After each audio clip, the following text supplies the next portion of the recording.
Dave says something like Poomharui, Poomharui. Now to me that sounds like a word from an island in the South Pacific, and it takes me a second, but then he kind of squints at me and I get it. It's an acronym for pissed out of my head, and right underneath it, it's a line from Barry Hines' threads. But he's not providing information regarding his preferred location and state of inebriation in the event of a nuclear conflagration on the pedestrianised shopping streets of Sheffield in the 1980s. He's simply stating the truth as he's seen it. You see, Dave and I work on the stroke ward together, and we're the only two therapists old enough to remember seeing the film. We're the only two people I know who can recall a single line from it. And it's the same line, pissed out of my head and right underneath it. So Poomharui, this brand new word, is a linguistic token understood and spoken by just two people in the whole wide world.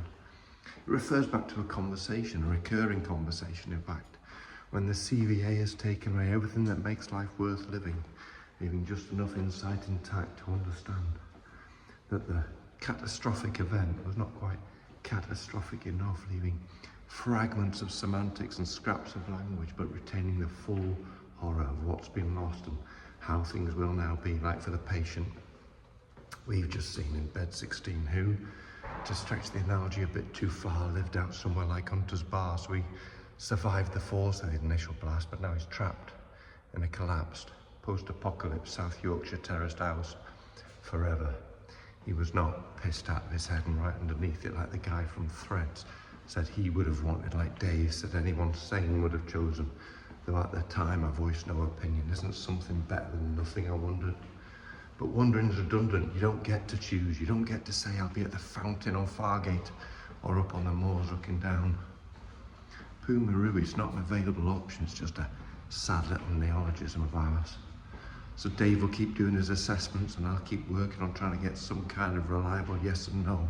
We'll talk about the limits of neuroplasticity and how far the therapy will go. And his wife will pray for regeneration. And it's true, people do get better, you'd be surprised. Even having been classed as end of life. But I don't know, maybe not this time. You hear a lot about the dark sense of humour in the medical professions, but that's not what this is. There's nothing funny here. And Dave's not joking when he says he wants to be pissed out of his head and right underneath it. He means it. It's the truth as he's seen it. And Poomharui? Well, that word exists for just a minute. It'll never make it into any dictionary. Spoken just once to an audience of one, and neither of us will use it again. Next time, the silence on the walk back from the ward will say it all.